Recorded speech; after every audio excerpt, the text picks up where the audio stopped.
पहले विष्णु जैन जी, मैं आपके पास आ रहा हूं। ये मुद्दा हमने सबसे पहले पाठशाला में दिखाया, फिर मैंने इसको उठाया, ये मुद्दा फिर सामने आया कि पूरा गांव वक्फ ने कह दिया कि हमारी संपत्ति है। और लोगों ने, जिन्होंने, जब आपने ये जानकारी दी कि वक्फ एक्ट में क्या है, तो लोगों के पैरों तले जमीन निकल गई। लोगों को पता ही नहीं था कि ऐसी भी चीज इस देश में चल रही है। क्या यह संभव है कि एक पूरा गांव वक्फ की प्रॉपर्टी हो जाए जो हिंदू बहुल है, जहां सदियों पुराना मंदिर भी है? और क्या इस एक्ट को इस सेक्युलर देश से खत्म होना चाहिए? देखिए सुशांत जी, सबसे पहले मैं आपको हृदय की गहराइयों से बहुत बहुत धन्यवाद देना चाहता हूं और आपके चैनल को बहुत बहुत धन्यवाद देना चाहता हूं कि ये मुद्दा आपने उठाया। और आज यहाँ पे मुद्दा ये है कि अगर आज वक्फ एक्ट 1995 मुस्लिम्स के इंटरसी प्रॉपर्टी मैनेजमेंट के लिए बने तो इस देश में किसी को कोई दिक्कत नहीं है। और इनिशियली जब वक्फ एक्ट 1923 आया था तो ये सब प्रोविजंस थे भी नहीं उसमें। ये सारी चीज़ें, आई एम सॉरी टू से, मुस्लिम तुष्टीकरण की राजनीति के तहत धीरे धीरे इन सारे प्रोविजंस में 1954 में, 1960 में, 1984 में, उसके बाद 1995 में ऐड की गई हैं। तो पॉइंट इज दिस, मैं आज आपके माध्यम से एक सवाल पूछना चाहता हूं।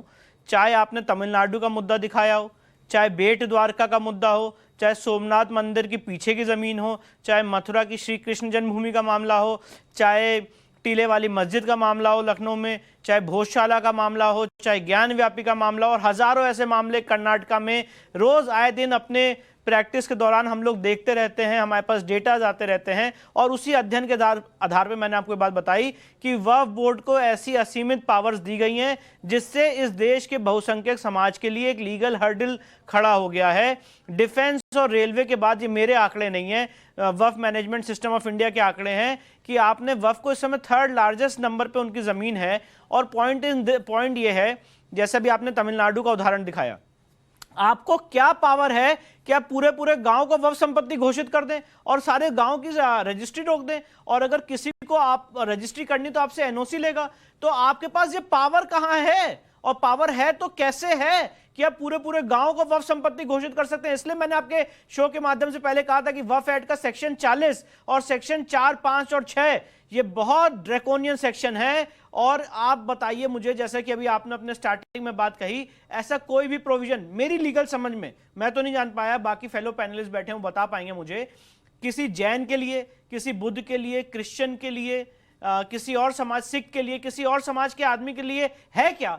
ऐसा कोई प्रोविजन तो है ही नहीं। ना इंडियन ट्रस्ट एक्ट में ऐसा कोई प्रोविजन है, ना सोसाइटी एक्ट में ऐसा कोई प्रोविजन है। और सबसे मजेदार बात है, सेक्शन 40 सब क्लॉज 3 में आप किसी भी संपत्ति को वक्फ संपत्ति घोषित कर देंगे। और जो मुगलिया एक मानसिकता चली आ रही है, आई एम सॉरी टू से but this is a fact, जो मुगलिया मानसिकता चली आ रही है, आप उस आदमी को बताएंगे भी नहीं कि आपकी संपत्ति वक्फ संपत्ति घोषित हो गई है। They are not obliged to talk to you.